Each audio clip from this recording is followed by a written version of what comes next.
दिति का गर्भधारण। दिति गर्भवती हुई। उसने सोचा कि मेरे पुत्र देवों को कष्ट देंगे, अतः इनका जन्म शीघ्र न हो।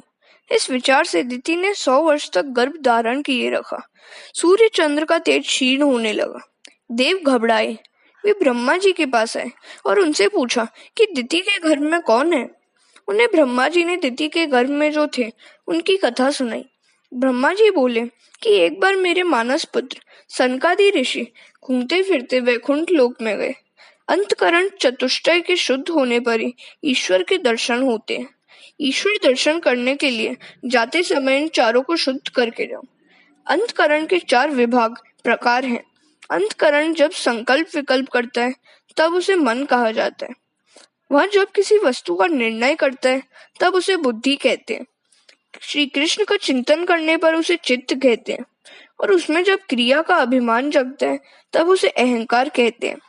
मन, बुद्धि, चित्त और अहंकार, इन चारों को शुद्ध करो। बिना इन चारों को शुद्ध किए परमात्मा के दर्शन नहीं हो सकते। ब्रह्मचर्य के बिना इन चारों की शुद्धि नहीं होती। ब्रह्मचर्य तभी सिद्ध होता है जबकि ब्रह्मनिष्ठा सिद्ध होती है। सनत कुमार ब्रह्मचर्य के अवतार हैं। वह महाज्ञानी है, फिर भी बालक जैसे दैन्य भाव से रहते हैं। सनत कुमार आदि नारायण के दर्शन करने के लिए वैकुंठ में जाते हैं। काम और काल वैकुंठ में प्रवेश नहीं पा सकते। जहाँ बुद्धि कुंठित होती है वहाँ वैकुंठ है। वैकुंठ के वृक्ष और पुण्य दिव्य हैं। 6 ऋतुएं सखिया बनकर उस धाम की सेवा करती है। वहाँ 7 बड़े बड़े किले हैं जिन्हें लांघकर जाना पड़ता है। दक्षिण में रंगनाथ का मंदिर इस वर्णन के आधार पर ही बनाया गया है। सनत कुमारों को अलौकिक वैकुंठ धाम का दर्शन हो रहा है। यहाँ भ्रमर भी प्रेम से ईश्वर के गुणगान करते हैं। ऐसा लगता है वे भ्रमर गुनगुन कर रहे हैं, मानो श्री कृष्ण का दर्शन कीर्तन ही कर रहे हो। वैकुंठ में विषमता नहीं है। यहाँ के पार्षद भगवान जैसे हैं और दासियां लक्ष्मी जी जैसी हैं। पार्षद भी शंख चक्र गदाधारी चतुर्भुज है। ईश्वर जब कुछ प्रदान करने लगते हैं तब वे देने में कुछ भी संकोच नहीं करते। भगवान जब देते हैं तब लेने वाला लेते लेते थक जाता है। मनुष्य आखिर कितना ले सकता है। ईश्वर की राजसभा में विषमता नहीं है। तुम भी भोजन आदि में विषमता मत करो। कई सेठ घर में 3 प्रकार के चावल रखते हैं, नौकरानी के लिए अलग, साधु बाबाओं को देने के लिए अलग और स्वयं खाने के लिए दिल्ली के बासमती के चावल। इस तरह 3 प्रकार के चावल रखते हैं। ऐसा भेद कभी नहीं रखना चाहिए। सबके लिए समान भाव से एक ही तरह का भोजन पकाओ। हमारी माताएं परोसने में बड़ी चतुर हैं। अपनी या अपनों की रोटी पर कुछ ज्यादा घी लाती है। भोजन में विषमता मत करो। विषमता करने वाले को संग्रहणी का रोग होता है। विषमता ही वैर को उत्पन्न करती है। विषमता करनी ही पड़े तो सद्भाव से करो। व्यवहार में संपूर्ण समानता नहीं होती। वैकुंठ में विषमता नहीं होती। लक्ष्मी जी भी वैकुंठ में प्रमाद नहीं करती। वहां लक्ष्मी जी स्वयं सेवा करती है, झाड़ू लगाती है। सुखदेव जी कथा नहीं कर रहे, अपितु वे लक्ष्मी नारायण का दर्शन कर रहे हैं। प्रतिबिंब को देखने से बिंब का मोह होता है, तब बिंब को देखने से कितना आनंद होता होगा। वैष्णव भाग्यशाली है कि वे प्रतिबिंब को देख सकते हैं। भगवान अपना बिंब नहीं देख सकते। कन्हैया दर्पण में अपना प्रतिबिंब देखता है। कन्हैया यशोदा जी से कहता है कि यह बालक बहुत सुंदर है, मैं उसके साथ खेलना चाहता हूँ। माता समझाती है कि वह कोई और बालक नहीं है, वह तो तेरा ही प्रतिबिंब है। अपने प्रतिबिंब का दर्शन करने से जब भगवान स्वयं मुग्ध हो जाता है तो गोपियां बिंब का दर्शन करके भान भूल जाए, उसमें आश्चर्य की कौन सी बात है। सनत कुमार वैकुंठ के 6 द्वार पार करके 7वें द्वार पर आए। वहां जय विजय खड़े थे। सनत कुमार भगवान के प्रासाद में प्रवेश कर ही रहे थे कि भगवान के द्वारपाल जय और विजय ने उन्हें रोका। सनत कुमारों ने कहा कि हम तो माता और पिता लक्ष्मी और नारायण से मिलने जा रहे हैं। सनत कुमार कौपीनधारी थे। कौपीन का अर्थ केवल लंगोटी नहीं है, जितेंद्रिय ही कौपीनधारी है। भगवान का दर्शन करने के लिए जितेंद्रिय होकर ही जाना पड़ता है। द्वारपाल ने सनत कुमारों से कहा कि अंदर से आज्ञा मिलने पर हम आपको प्रवेश करने देंगे, तब तक आप यहीं रुकिए। सनत कुमार यह सुनकर क्रोधित हो गए। क्रोध कामानुज काम का छोटा भाई है। अति सावधान रहने पर काम को तो मारा जा सकता है, किंतु उसके छोटे भाई क्रोध को मारना कठिन है। काम का मूल संकल्प है। ज्ञानी किसी और के शरीर का चिंतन नहीं करते, अतः काम उन्हें पीड़ा नहीं दे पाता। ज्ञानी पुरुष का पतन काम द्वारा नहीं, क्रोध के कारण ही होता है। 6 द्वार पार करके ज्ञानी पुरुष आगे बढ़ता है, किंतु 7वें द्वार पर जय विजय उसे रोकते हैं। योग के 7 प्रकार के अंग ही वैकुंठ के 7 द्वार हैं। वे हैं यम, नियम, आसन, प्राणायाम, प्रत्याहार, ध्यान और धारणा। इन 7 द्वार को पार करने के बाद ब्रह्म का साक्षात्कार होता है। योग के 7 अंगों को सिद्ध करने पर वैकुंठ में प्रवेश मिलेगा। ध्यान का अर्थ है एक अंग का चिंतन। शरीर आंख को स्थिर रखना ही आसन है। धारणा का अर्थ है सर्वांग का चिंतन। धारणा में अनेक सिद्धियां विघ्न डालती है। सर्वांग का दर्शन ही धारणा है। साधक को जीवन की अंतिम सांस तक सावधान रहने की जरूरत है। जय विजय प्रतिष्ठा के 2 स्वरूप है। सर्वांग के चिंतन में सिद्धि प्रसिद्धि बाधा उपस्थित करती है। सिद्धि के मिलने पर प्रसिद्धि होती है। सेवा में प्रमाद करने वाले का पतन होता है। जय अर्थात स्वदेश में प्रतिष्ठा और विजय अर्थात परदेश में विजय। जगत मेरे लिए क्या कहेगा, इसकी चिंता मत करो, किंतु जगदीश्वर क्या कहेंगे उसी का ख्याल रखो। जो लौकिक प्रतिष्ठा में फंसता है वह परमात्मा से दूर हो जाता है। हरे कृष्ण। जय विजय को सनकादि का शाप। भगवान के राजमहल के 7वें द्वार पर जीव को जय और विजय रोकते हैं। जय विजय का अर्थ है कीर्ति और प्रतिष्ठा। कीर्ति और प्रतिष्ठा का मोह मनुष्य नहीं छोड़ सकता। वह घर का नाम तो रखता है अशोक निवास, किंतु वह अशोक भाई कब तक उसमें बने रहेंगे।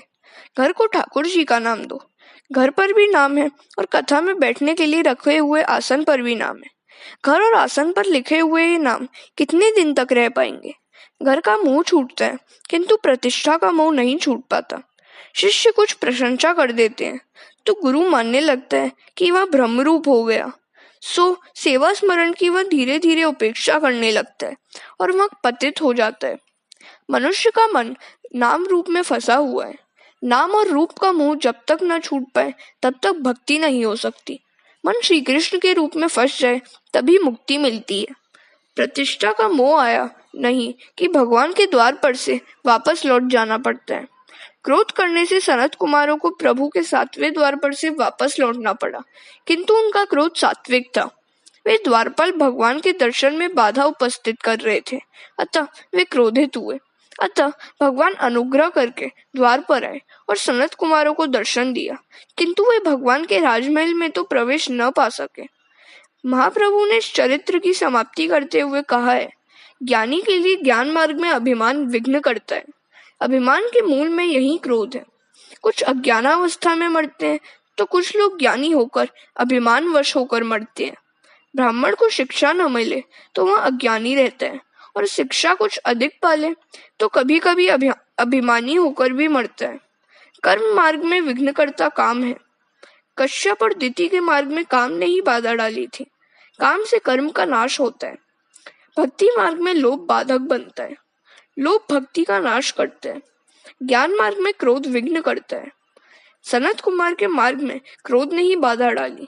क्रोध से ज्ञान का नाश होता है। देह दृष्टि से काम उत्पन्न होता है। ज्ञानी के मार्ग में काम बाधा नहीं डालता, किंतु क्रोध बाधा डालता है। इन तीनों के कारण पुण्य का क्षय होता है। विवेक से काम नष्ट होता है, किंतु क्रोध को नष्ट करना कठिन है। एकनाथ जी महाराज ने भावार्थ रामायण में लिखा है कि कामी और लोभी को कुछ न कुछ तात्कालिक लाभ हो सकते हैं, किंतु क्रोध करने वाले को तो कभी कुछ भी लाभ नहीं हो सकता। इतना ही नहीं, उसके पुण्यों का क्षय भी हो जाता है। वल्लभाचार्य जी ने इस चरित्र की समाप्ति में कहा है, कामेन कर्मनाश स्यात् क्रोधेन ज्ञान नाशनम, लोभेन भक्ति नाश स्यात् तस्मात् एतत् त्रयम् त्यजेत। इसी कारण से गीता जी में काम क्रोध लोभ को नरक द्वार का है। भक्ति मार्ग में लोभ विघ्न रूप है। मनुष्य भगवान के लिए अथवा दान देने के लिए घटिया से घटिया वस्तुओं का उपयोग करता है। पुत्र के लिए कपड़े बनवाने हो तो 7 या 17 रुपए मीटर वाला कपड़ा ले आता है, और ठाकुर जी के वस्त्र श्रृंगार बनवाने हो तो 2-3 रुपए मीटर वाला कपड़ा ढूंढता है। एक गृहस्थ बाजार में ठाकुर जी के लिए फूल लेने जाता है। माली कहता है कि गुलाब के फूल की कीमत 4 आना है।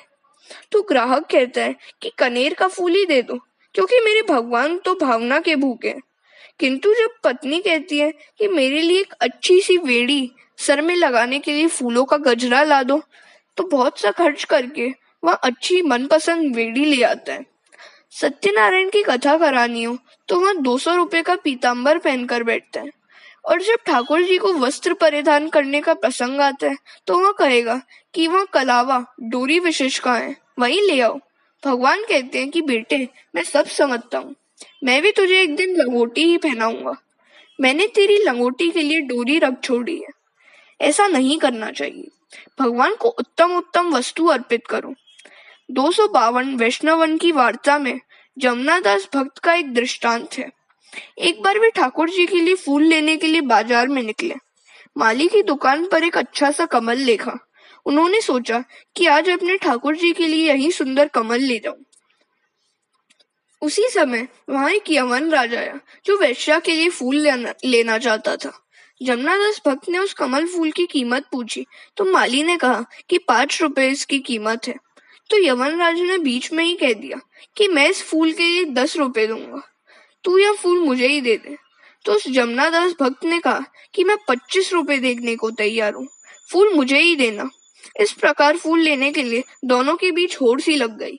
यमन राज ने 10,000 की बोली लगाई तो भक्त जमुनादास ने कहा कि 1 लाख। वेश्या के लिए यमन राज को वैसा कोई सच्चा प्रेम नहीं था, केवल मोह था। उसने सोचा कि मेरे पास लाख रुपए होंगे तो कोई दूसरी स्त्री भी मिल जाएगी, पर उधर जमुनादास भक्त के लिए तो ठाकुर जी सर्वस्व थे। उनका प्रभु प्रेम सच्चा था, शुद्ध था। उन्होंने अपनी सारी संपत्ति बेच दी और लाख रुपए में वह कमल फूल खरीदकर श्रीनाथ जी की सेवा में अर्पित कर दिया। फूल अर्पित करते श्रीनाथ जी के सिर से मुकुट नीचे गिर गया। इस प्रकार भगवान ने बताया कि भक्त के इस फूल का वजन मेरे लिए अत्यधिक है। सनत कुमार क्रोधित हुए, अतः उनका पतन हुआ। प्रभु के द्वार तक पहुंचकर उन्हें वापस लौटना पड़ा। मन और बुद्धि पर कभी विश्वास मत करो, वे बार बार दगा दे जाते हैं। अपने को निर्दोष मानने के समान दोष और कोई नहीं है। काम क्रोध अंदर के विकार हैं, वे बाहर से नहीं आते। सनत कुमारों का क्रोध बाहर से नहीं आया है, अवसर मिलते ही ये विकार बाहर आ जाते हैं। अतः मन पर सत्संग की भक्ति का अंकुश रखो। सतत ईश्वर चिंतन करने से अंदर के विकार शांत हो जाते हैं। सनत कुमार ने क्रोधित होकर जय विजय को श्राप दिया कि राक्षसों में ही विषमता होती है, तुम दोनों के मन में भी विषमता है, अतः तुम राक्षस हो जाओ। मंदिर में थोड़ा सा पाप किया जाए तो वह भी महापाप ही होता है। सनत कुमारों ने तो वैकुंठ में क्रोध किया। सुखदेव जी सावधान करते हैं, राजन, ऐसा पाप कभी मत करना। सनकादिक ऋषियों ने श्राप दिया कि दैत्य काल में तुम्हें 3 बार जन्म लेना पड़ेगा। भगवान ने सोचा कि इन्होंने मेरे आंगन में ही पाप किया है, अतः वे घर में आने के पात्र नहीं है। इन्होंने अभी तक क्रोध पर विजय नहीं पाई है, अतः वे मेरे धाम में आने की पात्रता गवा चुके हैं। मैं बाहर जाकर उन्हें दर्शन दे आऊं।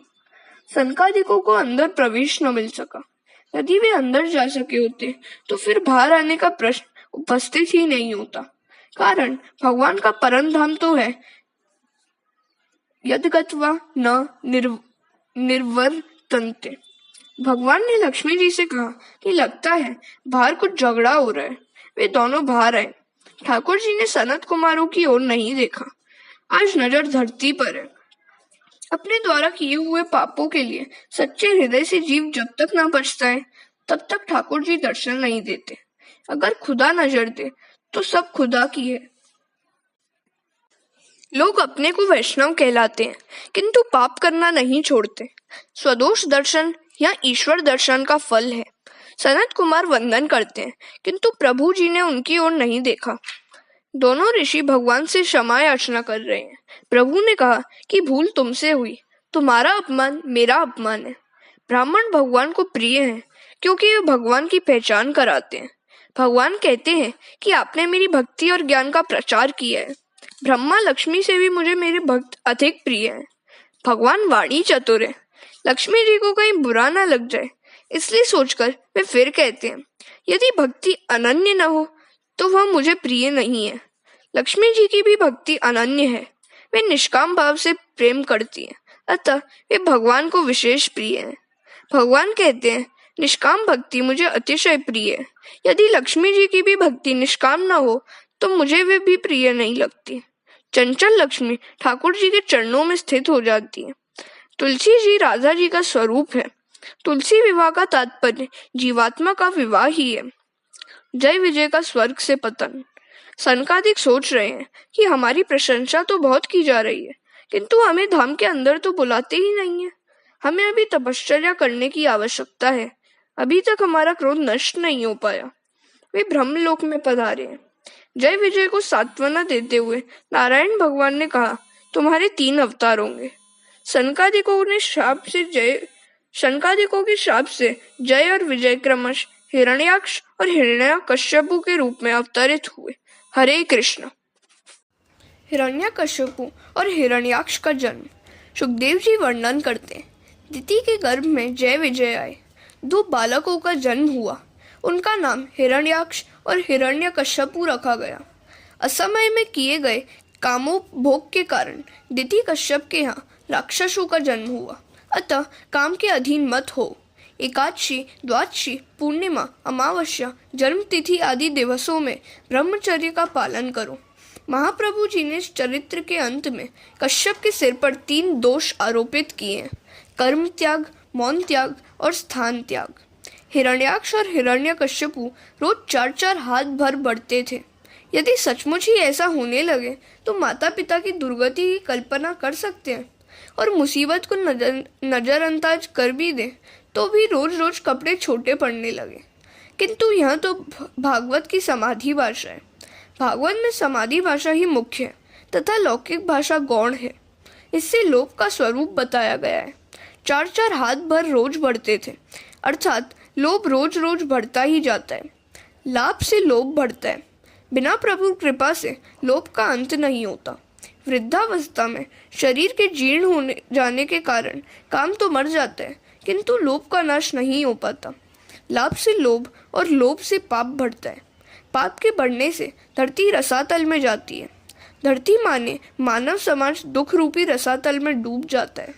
हिरण्याक्ष का अर्थ है संग्रह वृत्ति और हिरण्यकश्यपु का अर्थ है भोग वृत्ति। हिरण्याक्ष ने बहुत कुछ एकत्रित किया और हिरण्यकश्यपु ने बहुत कुछ उपभोग किया। भोग बढ़ता है तो भोग के बढ़ने से पाप भी बढ़ता है। जब से लोग मानने लगे कि रुपए पैसे से सुख मिलता है, तब से जगत में पाप बहुत बढ़ गया है। केवल धन से सुख मिलता हो ऐसी बात नहीं है। हिरण्याक्ष और हिरण्यकश्यपु के संहार के लिए भगवान ने क्रमश वाराह और नरसिंह अवतार धारण किया था। हिरण्याक्ष और हिरण्यकश्यपु लोभ के ही अवतार है। भगवान ने काम को मारने के लिए एक ही अवतार लिया, अर्थात रावण कुंभकर्ण को संहारने के लिए रामचंद्र जी का अवतार। क्रोध को मारने के लिए शिशुपाल वध के लिए एक कृष्णावतार ही लिया, किंतु लोभ को मारने के लिए 2 अवतार लेने पड़े, वराह और नरसिंह अवतार। काम क्रोध को मारने के लिए एक अवतार, किंतु लोभ को मारने के लिए 2 अवतार। यही बताता है कि लोभ को पराजित करना बड़ा दुष्कर है। वृद्धावस्था में तो कई लोगों में सयानापन आता है, किंतु जो जवानी में ही सयाना बन जाए वही सच्चा सयाना है। शक्ति के क्षीण होने पर काम को जीतने में कौन सी बड़ी बात है। कोई कहना माने ही नहीं तो यदि बूढ़े का क्रोध मिटे तो उसमें कौन सी अचरज की बात है। किंतु यह लोभ तो वृद्धावस्था में भी अंत नहीं होता।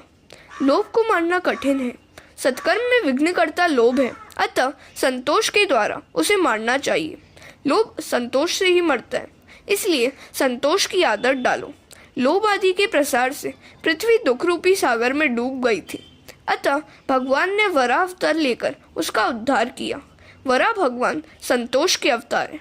वराह अवतार यज्ञावतार है। वराह और होता है वर अर्थात श्रेष्ठ, और का अर्थ है दिवस।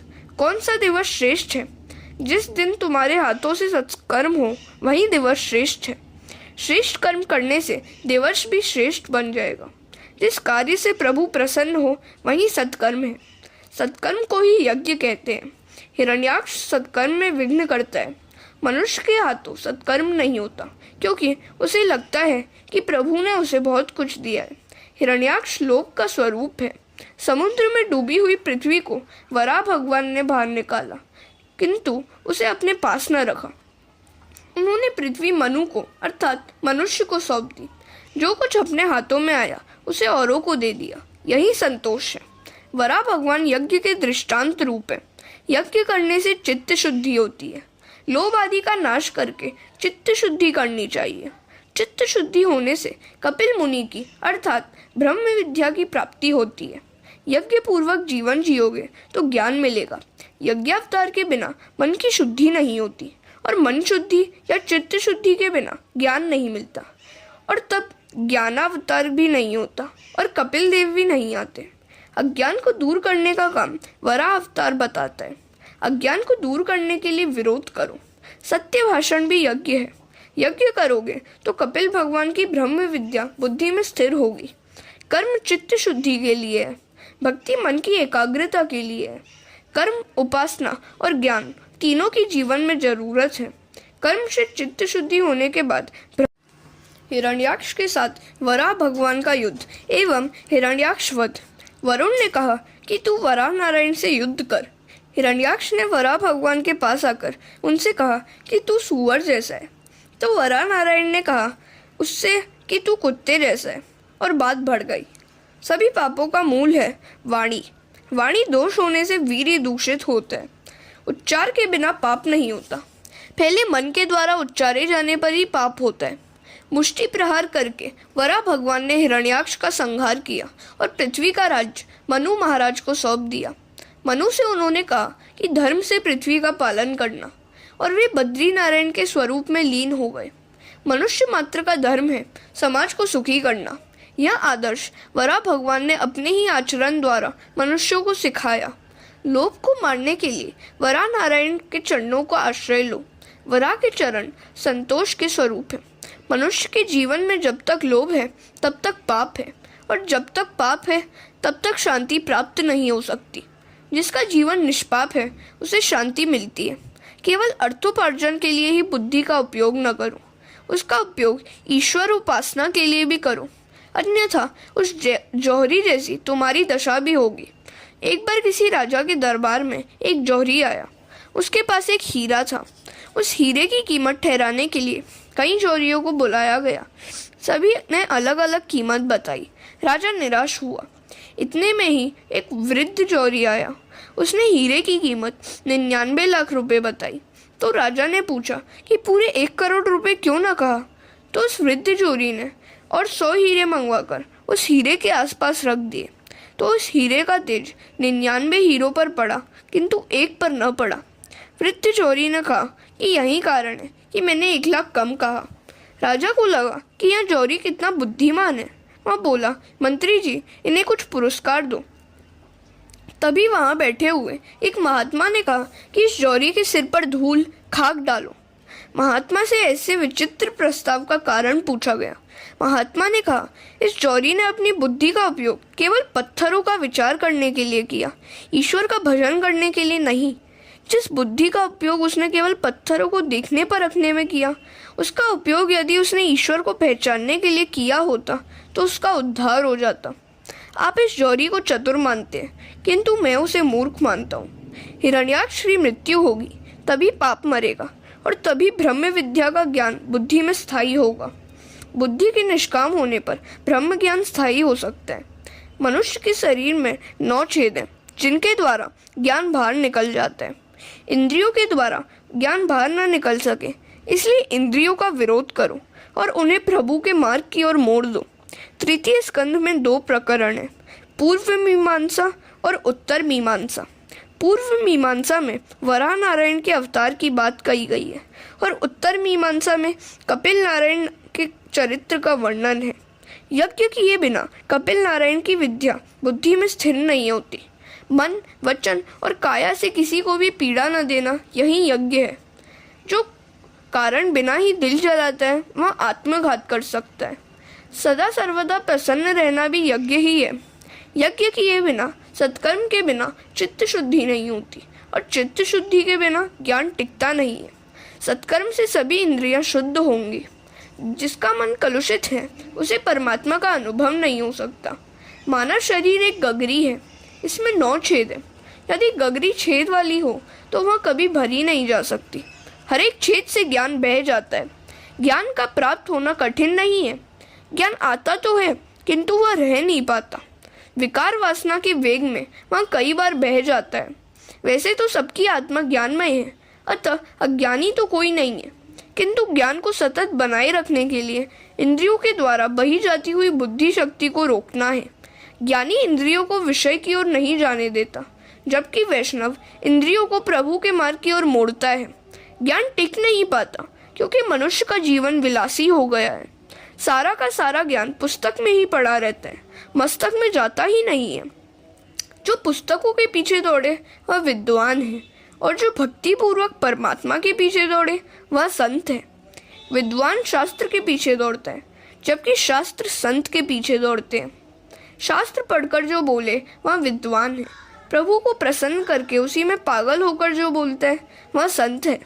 गीता में भगवान ने अर्जुन से कहा है, अर्जुन ज्ञान तो तुझी में है। हृदय में सात्विक भाव जागे, मन शुद्ध हो जाए तो हृदय में से ज्ञान अपने आप ही प्रकट होता है। मीराबाई ने अपने भजन में कहीं पर भी लिखा नहीं है कि उनका कोई गुरु था या किसी के घर वे शास्त्र पढ़ने के लिए गई थी। तुकाराम महाराज भी किसी के घर शास्त्र पढ़ने के लिए नहीं गए थे। हृदय में स्थित हुए लोभ को मारने से कपिल भगवान अपने आप आए। ज्ञान का शत्रु है हिरण्याक्ष। भागवत में बताए गए अवतारों के क्रम में भी रहस्य है। ज्ञान को बुद्धि में स्थिर करना है तो हिरण्याक्ष को मारना होगा। पहले हिरण्याक्ष को मारने पर फिर कपिल भगवान आते हैं। अपने मन से पूछो कि प्रभु से मुझे जो सुख संपत्ति मिली है उसके लिए मैं पात्र भी हूँ या नहीं। उत्तर नकारात्मक ही होगा। लोभ को संतोष से मारो, ज्यादा पाने की इच्छा न करो। पाप इसलिए होता है कि मनुष्य मानता है कि प्रभु ने मुझे जो दिया है वह बहुत कम है। पाप नहीं होंगे तो इंद्रियों की शुद्धि होगी और तभी इंद्रियों में ज्ञान भक्ति टिक पाएगी। यज्ञादि सत्कर्म से चित्त शुद्धि होती है। इसके बाद ब्रह्म ज्ञान बुद्धि में टिक पाता है। पूर्व मीमांसा के बाद इस उत्तर मीमांसा का आरंभ किया गया है। उत्तर मीमांसा में ज्ञान प्रकरण है। कपिल मुनि ज्ञान के अवतार हैं। स्वयंभू मनु की रानी का नाम शत्रुपा था। मनु महाराज के 2 पुत्र थे, प्रियव्रत और उत्तानपाद। 3 कन्याएं भी थी, आकृति, देवदूति तथा प्रसूति। आकृति का रुचि से, देवहूति का कर्दम से और प्रसूति का दक्ष से विवाह हुआ। हरे कृष्ण। कर्दम ऋषि एवं देवहूति का वृतांत। कर्दम ऋषि और देवहूति के घर कपिल भगवान आए थे। विदुर जी प्रश्न करते हैं कि मैत्रेय जी, आप कर्दम और देवहूति के वंश की कथा कहिए। कपिल भगवान की इस कथा को सुनने की मेरी इच्छा है। मैत्रेय जी कहते हैं, कपिल ब्रह्म ज्ञान के स्वरूप है। कर्दम बनोगे तो तुम्हारे घर कपिल आएंगे। कर्दम अर्थात इंद्रियों का दमन करने वाला। कर्दम अर्थात जितेंद्रिय। जब तक मनुष्य कर्दम नहीं बन पाता तब तक उसे कपिल नहीं मिलता। शरीर में सत्व गुण की वृद्धि होने पर अपने आप ज्ञान का झरना फूट पड़ता है, ज्ञान प्रकट होता है। शरीर में सत्व गुण की वृद्धि से ज्ञान की प्राप्ति होती है। शुद्ध आहार, शुद्ध आचार और शुद्ध विचार से सत्व गुण की वृद्धि होती है। सत्व गुण बढ़ेगा तो ज्ञान मिलेगा। सत्व गुण बढ़ता है संयम से, सदाचार से। सत्व गुण के बढ़ने से अंदर से ज्ञान का स्फुरण होता है। जीव के सुधरने से जीवन सुधरता है। जीव जो कुछ मांगे वह सभी उसे मत दो। सोने पर 2-4 मिनट में ही नींद आ जाएगी, ऐसा महसूस हो तभी सोना चाहिए। सोने पर तुरंत नींद ना आएगी तो जीव काम सुख का चिंतन करेगा। आगे कथा आएगी कि घर के काम पूरे होने पर गोपियां कृष्ण कीर्तन करती थी। जीवन सात्विक बनाओ। जितेंद्रिय बनने के लिए सरस्वती के किनारे रहना होगा। सरस्वती का किनारा सत्कर्म का किनारा है। यमुना जी भक्ति का स्वरूप है, गंगा ज्ञान का और सरस्वती सत्कर्म का स्वरूप है। सुखदेव जी राजर्षि को सुनाते हैं, राजन, कर्दम ऋषि सारा दिवस तप करते थे। उनके तप से भगवान प्रसन्न हुए। भगवान ऋषि के घर पधारे। विदुर जी के घर भी द्वारिकानाथ गए थे। भगवान श्री कृष्ण हर तरह से उदार हैं, किंतु समय देने में उदार नहीं है। सुवर्ण की अपेक्षा समय को अधिक मूल्यवान मानो। लक्ष्य को लय में रखोगे तो जीवन सफल होगा। बिना लक्ष्य का मनुष्य बिना पतवार की नाव जैसा है। कर्दम जितेंद्रिय महात्मा थे। उनकी तपश्चर्या सफल हो गई। उनके सामने भगवान प्रकट हुए। सिद्धपुर के पास कर्दम ऋषि का आश्रम था। उन्होंने बड़ी तपश्चर्या की। शरीर में केवल हड्डियां ही रह गई। ऐसी कठोर तपश्चर्या से भगवान प्रसन्न हुए। आंखों से हर्षाश्रु निकल आए। उन्हीं आंसुओं से बिंदु सरोवर बना। सिद्धपुर की यात्रा करते समय इस बिंदु सरोवर में स्नान करना पड़ता है। तुम भी अधिक ध्यान करोगे तो भगवान तुम पर भी प्रसन्न होंगे और तुम्हें दर्शन भी देंगे। भगवान का ध्यान न हो सके तो कोई बात नहीं, किंतु सावधान रहो कि तुम्हारा मन कहीं सांसारिक विषयों में स्थिर न हो जाए। आंख रूपी रतन का जतन करो। आंखों की शक्ति का दुर्व्यय मत करो। संसार का सौंदर्य क्षणिक है। धन संपत्ति के बढ़ने पर लोगों में विवेक का अभाव होने लगता है। एक भाई मिले। उन्होंने कहा कि कश्मीर सुंदर प्रदेश है। देखना चाहते हैं तो चलिए हमारे साथ। जगत की कोई भी वस्तु सुंदर नहीं है। आंखों में विकार होने के कारण वस्तु सुंदर लगती है। मनुष्य सौंदर्य के पीछे पागल होता है, किंतु जिस व्यक्ति के सौंदर्य में वह पागल होता है, उसका मुख यदि चेचक के दाग से बिगड़ जाए तो उसे देखने का भी दिल नहीं होगा। शरीर की नहीं, हृदय की सुंदरता देखो। जगत की अपेक्षा जगत का सृजनहार अधिक सुंदर है। लोग कश्मीर का सौंदर्य देखने जाते हैं, किंतु उस कश्मीर को बनाने वाला मेरा श्याम सुंदर कितना अधिक सुंदर होगा। श्री कृष्ण सुंदर है, ऐसा बार बार विचार करने से भक्ति का उदय होता है। एक ईश्वर ही नित्य सुंदर है। ठाकुर जी के दर्शन करने से आंखें सफल होती हैं। कर्दम कहते हैं, महाराज आपके दर्शन करने से मेरी आंखें सफल हुई हैं। आपको प्राप्त करने के बाद संसार की मांग करने वाला मूर्ख है। संसार के जिस सुख का उपभोग नरक के कीड़े भी करते हैं, वैसे सुख की इच्छा परमात्मा से करने वाला मूर्ख कौन होगा। लौकिक काम सुख की इच्छा पूर्ति के लिए श्री कृष्ण की आराधना करने वाला तुच्छ है। कर्दम ने भगवान से कहा कि आपसे स्त्री संग नहीं, सत्संग की इच्छा करता हूँ। मुझे ऐसी स्त्री दीजिए कि जो मुझे प्रभु की ओर ले जाए। ऐसी पत्नी मुझे मिले कि जब कभी मेरे मन में पाप आ जाए तो वह मुझे उस पाप कर्म से रोके और प्रभु के मार्ग में ले चले। मेरा विवाह संसार सागर में डूबने के लिए नहीं, किंतु तैरने के लिए हो। कृष्ण सेवा महान धर्म है। मैं काम सुख नहीं मांगता। शास्त्र में पत्नी को काम पत्नी नहीं, किंतु धर्म पत्नी कहा गया है। ब्रह्मा जी ने विवाह करने के लिए मुझे आज्ञा दी है। मैं पत्नी नहीं, घर में सत्संग चाहता हूँ। स्त्री संग काम संग नहीं, सत्संग है। धर्म के आचरण के लिए पत्नी है। अकेला पुरुष या अकेली स्त्री धर्म मार्ग में आगे नहीं बढ़ सकती। नाविक के बगैर अकेली नाव संसार सागर को पार नहीं कर सकती।